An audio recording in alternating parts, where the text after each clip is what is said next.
Hello guys, welcome to yet another video on the Flutter custom paint animation series. And in this video, we'll be creating this cool balloon animation on Flutter custom paint. And as usual, the link to the source code will be available on the description. So we start off by creating a new page called balloon page. And here we will be defining our widget.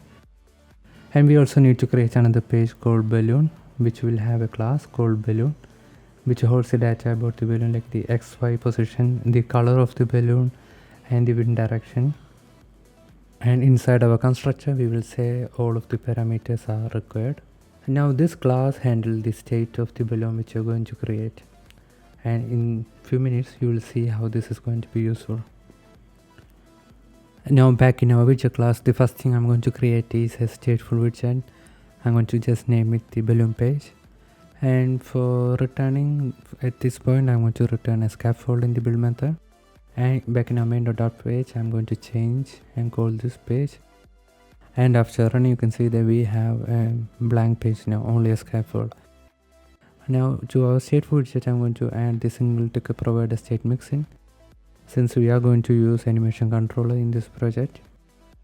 And also I'm going to create a list of balloon and initialize it as empty in the beginning.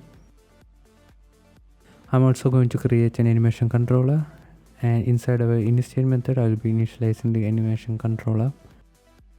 And after that I'm going to create a new method called start animation, and here I will be making use of the timer from the Dart to create a periodic function which will be called every time, and in this case I'm going to pass in duration of 60 millisecond. And in the dispose method I'm going to dispose of the animation controller and also cancel the timer which we have created just now. Now going back to the scaffold, inside the body I'm going to call the custom paint, and after that we have to create the custom painter. For this custom paint I'm going to name it the balloon painter.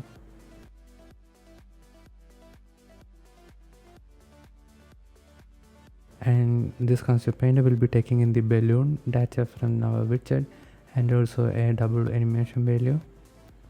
And inside our should repaint method I'm going to return true, because I do want to animate this custom paint over again. And inside our paint method I'm going to loop through all the items in the balloon, and for each balloon I am going to paint them one by one. So the balloon, like you have seen already, will consist of a circle that makes its body and also a line which will be having like the thread. So I'm going to create a balloon paint object which will be taking the color from our balloon class.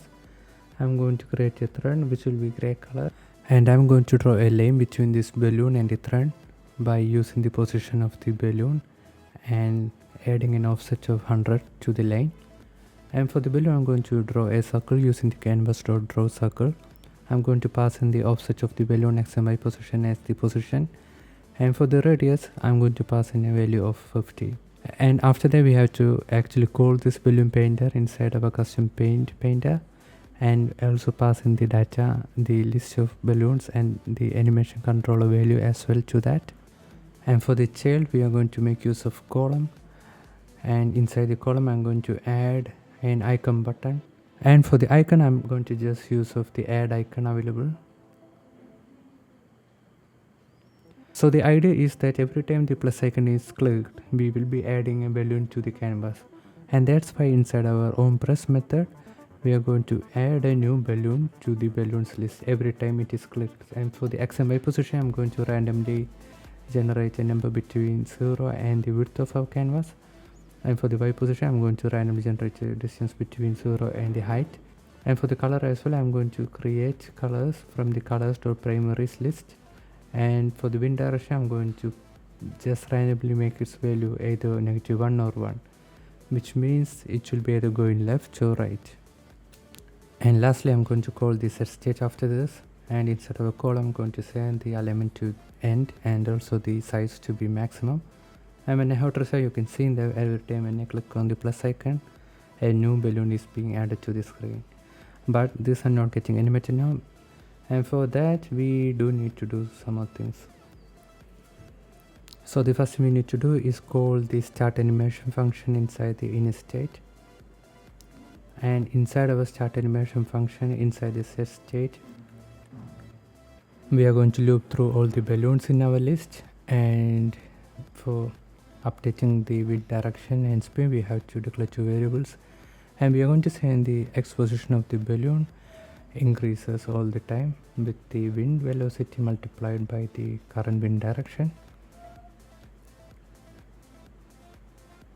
And we need to make a small change in our balloon class so that it will not be final variables.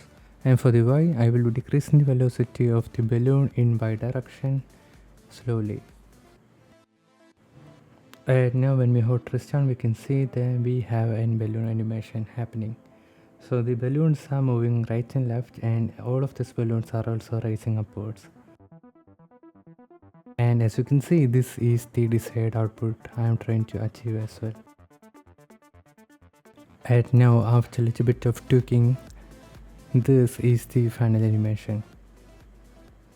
So in the next part of this animation, I'll be adding a functionality to pop the balloon away from the canvas by clicking on them.